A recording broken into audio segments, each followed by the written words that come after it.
Bonjour bien-aimés dans le Seigneur, c'est un plaisir de nous revoir aujourd'hui pour un thème aussi très important parce que comme vous le savez, nous vivons des heures de plus en plus sombres. Nous voyons bien que le Seigneur est en train de secouer tous les fondements de la terre et il va aussi secouer son Église parce qu'il doit faire de l'ordre dans son Église.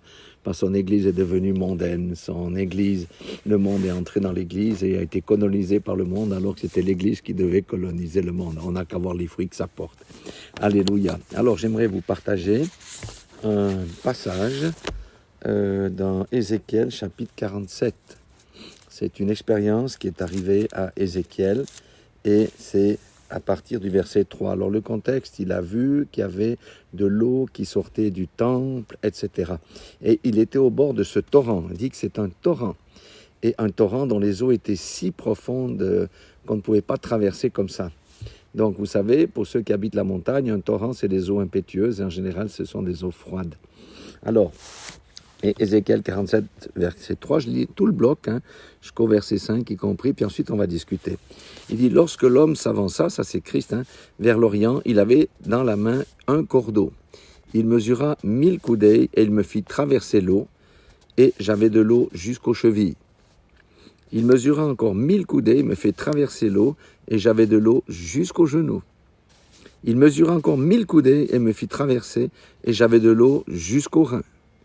Il mesura encore 1000 coudées, c'était un torrent que je ne pouvais traverser, car l'eau était si profonde qu'il fallait y nager.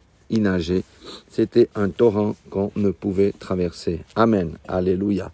Première des choses qu'on doit noter, il y a deux personnages ici. Il y a Dieu, on va dire Jésus aussi, ou le Saint-Esprit, ça dépend comment on veut regarder la chose. Et il y a l'homme qu'on prend par la main. Jésus est plus approprié parce qu'il est venu dans la chair. Donc il prend cette personne par la main et l'amène, il est au bord du torrent, et l'amène jusqu'à ce qu'il a l'eau aux chevilles. Alors l'eau aux chevilles, vous êtes d'accord, c'est pas très haut. Donc peut-être qu'il y a une sensation de froid, mais c'est pas très haut.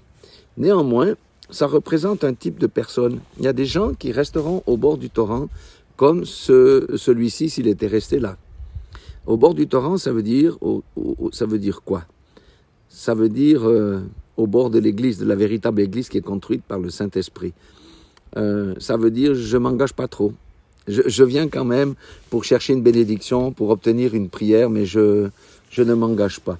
Quand j'étais jeune, eh bien, j'étais dans une famille catholique parce que j'avais un cardinal dans ma famille, un cardinal à Rome qui était un ami intime de Jean-Paul II. Ben, évidemment qu'on allait tous à la messe. Mais ce que j'avais remarqué quand j'étais jeune, il y avait beaucoup d'hommes qui s'asseyaient dans les derniers bancs au fond de l'église, près de la porte de sortie. Et quand j'avais 16-17 ans, je faisais comme eux. Qu'est-ce qu'on faisait? On laissait démarrer la messe, le service, puis après, un par un, les hommes sortaient par la porte pour aller se mettre sous le perron à l'entrée de l'église, derrière la porte de l'église.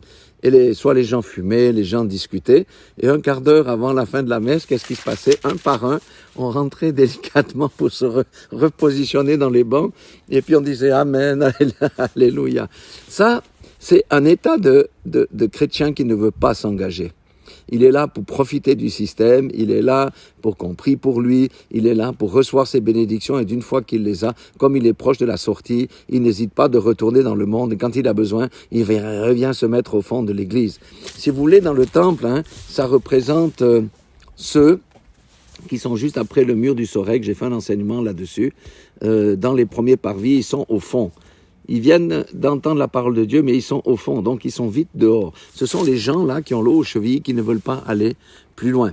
Parce qu'ils n'ont pas l'envie, parce qu'ils ont peur aussi de voir le torrent, parce qu'ils n'ont pas compris qu'il faut quelqu'un qui les accompagne dans cette progression pour aller nager au milieu du torrent. Et ça, c'est Jésus. Amen. Alléluia. Donc, on a toute une série de personnes, c'est ceux dont la parole a été semée, qui ne portent pas de fruits, etc. Ensuite, il dit... Il mesura encore 1000 coudées, me fit traverser l'eau, et j'avais l'eau jusqu'aux genoux. Ah, là, ça montre déjà que la personne a pris la décision de cheminer avec Christ. Il est déjà en train de mourir à sa chair, il est déjà en train de cheminer sur le chemin étroit. Donc, il faut une décision. L'homme lui tend la main, soit je la prends pas, et je reste au bord du torrent. En l'occurrence, il a pris la main. C'est le Saint-Esprit qui nous fait bouger, qui nous convainc de péché, etc., qui nous convainc que l'évangile, c'est la vérité, le chemin, la vie. Alléluia. Donc, à l'aide de la personne, il va aller jusqu'au genou. C'est le début de la marche chrétienne. C'est là que s'accomplissent les premiers gros débarras de nos traits de caractère, de toutes ces choses. On commence à être là. Mais partout où l'eau arrive, c'est le lavage. Donc là, on va dire, juste depuis les genoux en bas, c'est bien lavé. Donc, ça veut dire qu'il faut la volonté d'aller au milieu du torrent.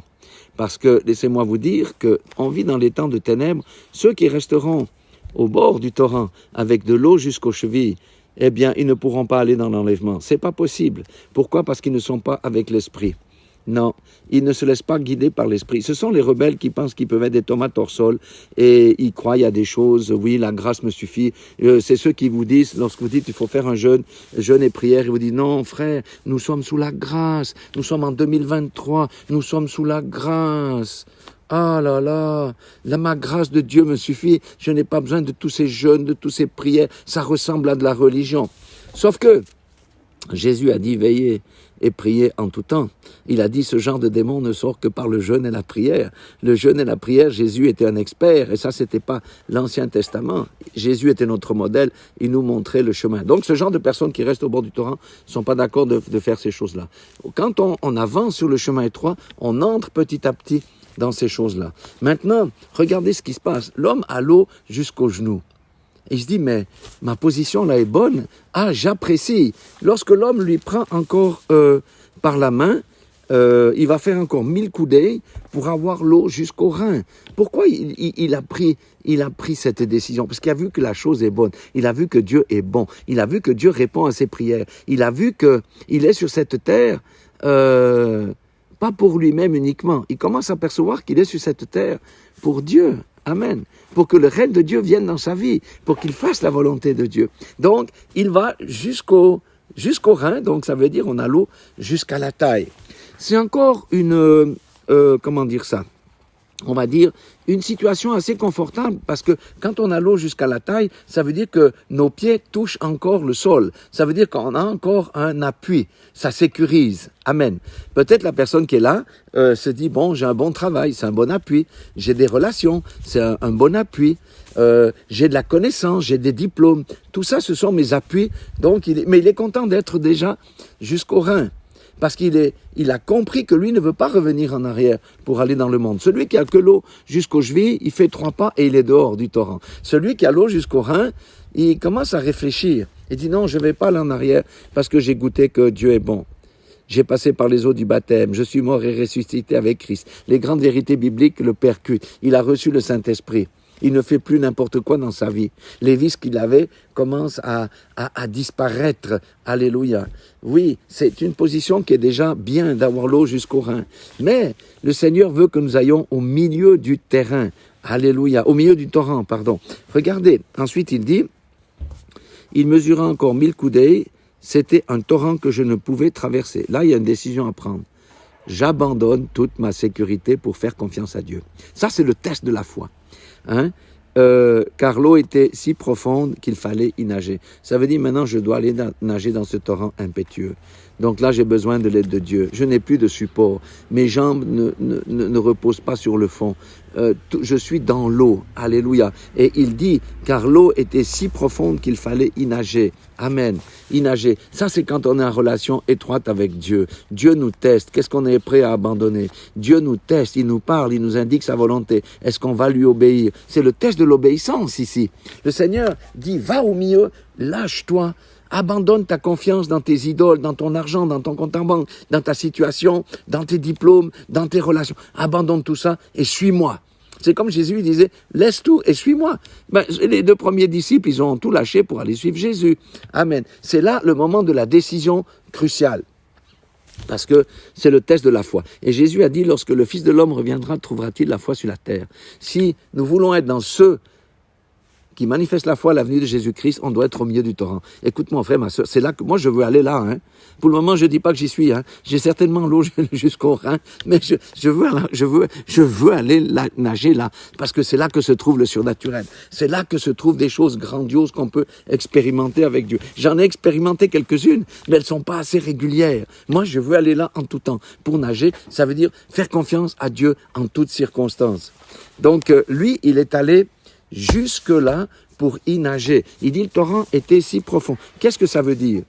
Ça veut dire que le Seigneur va nous donner la révélation. Parce que lorsqu'on est au milieu du torrent, là, on nage dans la révélation de Dieu. On nage dans la parole de Dieu. Dieu nous parle d'une manière ou d'une autre. C'est la pleine manifestation des dons que Dieu nous a donnés et des talents que nous a donnés. Dieu, moi je vous dis, mon frère, ma sœur, je dis à quelqu'un, quelle que soit ta position aujourd'hui, va plus loin. Prends une décision. Si tu es au bord du torrent, tu as l'eau jusqu'à la cheville, prie pour avoir l'eau jusqu'au genou. Si tu as l'eau jusqu'au genou, prie pour avoir l'eau jusqu'au rein. Si tu as l'eau jusqu'à la taille, jusqu'au rein, prie pour aller nager. C'est le test de la foi. Dieu teste la foi. Il a testé Abraham, il a testé Jacob, il a testé Gédéon, il a testé Joseph.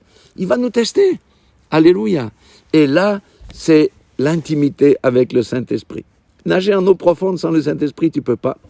Parce que tu n'as plus personne qui te tient la main. Le Saint-Esprit est avec toi. Il te donne les instructions.